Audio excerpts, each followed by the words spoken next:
O direito penal não analisa o crime, o delito, como um fenômeno social, as suas causas, o que leva a isso ou o que leva àquilo.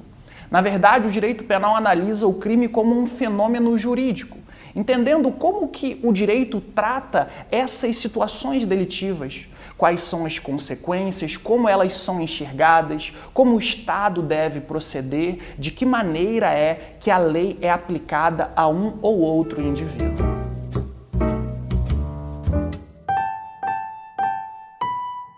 Ao falarmos de prisão, esclarecemos aquela primeira forma chamada de prisão provisória. É natural que, se existe o provisório, também existe de outro lado um segundo grupo, chamado e conhecida como as prisões definitivas. Iniciamos a prisão provisória conceituando-a como aqueles presos que ainda aguardam o seu julgamento na condição de preso. Ainda não há sobre eles uma sentença transitada em julgado. Sendo assim, os presos definitivos, eles estão no extremo oposto. São presos que sobre eles já há uma condenação transitada em julgado. O Estado já venceu aquele princípio da inocência e já os trata como exatamente condenados, como culpados. O Estado, no fundo, já declarou a sua culpa. E a partir de agora, o que é que acontece? Veja, o nosso Código Penal, muito além de esclarecer o tempo de pena e tempo de punições, ele também se preocupa em estabelecer os chamados regimes de cumprimento de pena. Se eu pudesse traduzir essa ideia para termos mais claros, significa dizer o seguinte, que após o juiz definir a quantidade de pena, ele tem que dizer com que rigor aquela pena deve ser cumprida. O artigo 32 do Código Penal, ele esclarece que para os crimes de reclusão é possível o juiz impor inicialmente 3 regimes iniciais. O chamado regime fechado, o chamado regime semiaberto e o chamado regime aberto.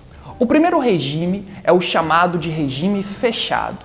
Bom, como o nome deixa entrever, a Lei de Execução Penal determina que os presos que iniciam cumprimento no regime fechado são presos que, no fundo, não saem da penitenciária. São aqueles presos que ficam dia e noite trancados. Chamamos tecnicamente isso de uma prevenção especial negativa de imobilização, ou numa tradução livre, inocuização. Significa dizer que a lei entende que são pessoas perigosas e que aquelas pessoas ficam imobilizadas.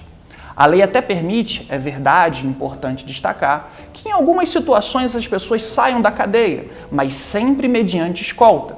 Por exemplo, a permissão de saída, um fato muito veiculado na imprensa há pouco tempo, quando um preso, por exemplo, em regime fechado, tem algum parente próximo que a lei no artigo 120 da Lei de Execução Penal estabelece, e esse familiar próximo, por exemplo, o seu ascendente, ele morre, ele vem a falecer, é possível que o Estado venha providenciar o transporte desse preso até o sepultamento, até o cemitério, para uma última despedida. O artigo 36 da Lei de Execução Penal, ele também permite que esse preso em regime fechado venha sair do presídio, mas também, novamente, para trabalhar em obras públicas, mas novamente com escolta.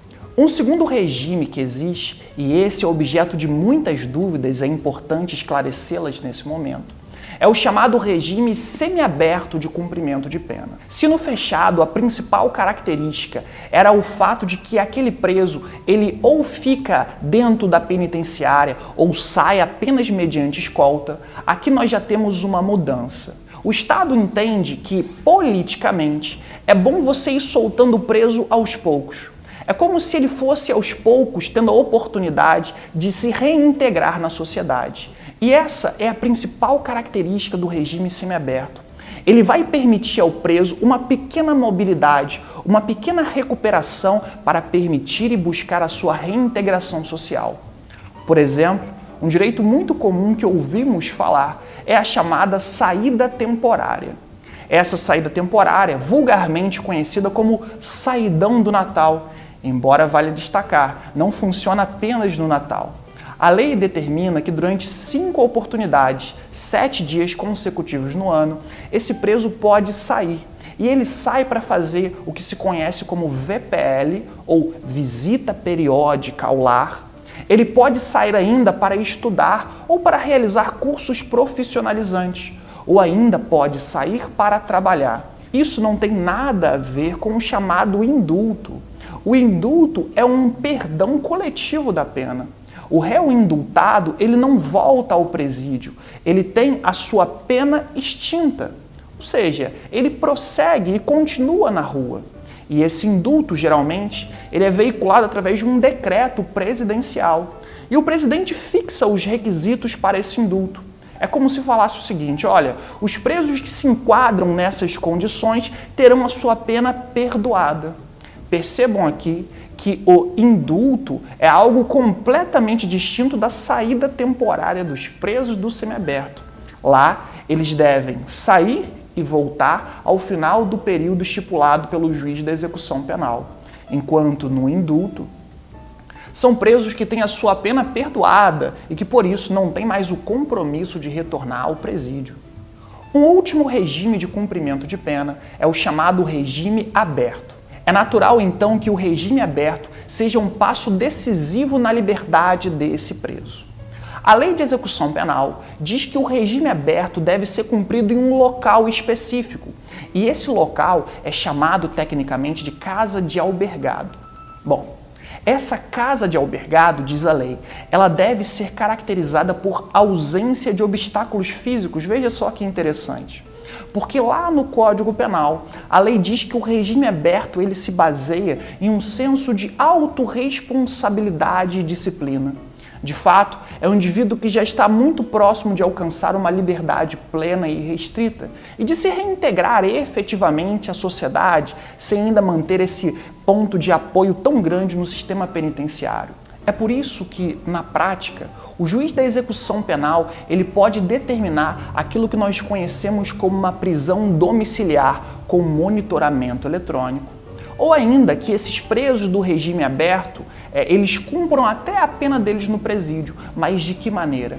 Eles são liberados logo pela manhã, em dias de semana, em dias úteis, devendo ter o compromisso de retornar ao presídio no final do dia. E ainda ficam reclusos tanto nos finais de semana quanto nos feriados. Tudo isso é a compreensão de que a lei não é aplicada de qualquer maneira ou ainda não é aplicada com emoção. A lei, na verdade, ela visa regular as nossas liberdades. Ela trouxe desde logo as regras de progressão, de regressão, os requisitos, benefícios, quem analisa, como se revoga e tudo isso para que, ao final, a lei possa alcançar o seu objetivo, que é, de fato, restringir a liberdade de pessoas perigosas ou pessoas que, com o seu comportamento, revelaram periculosidade.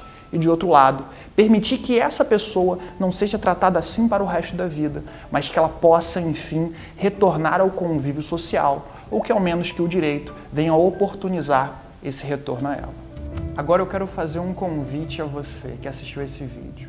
Bom, o convite é para que você se inscreva nesse canal, que você dê o like, ative as notificações e siga-nos nas redes sociais.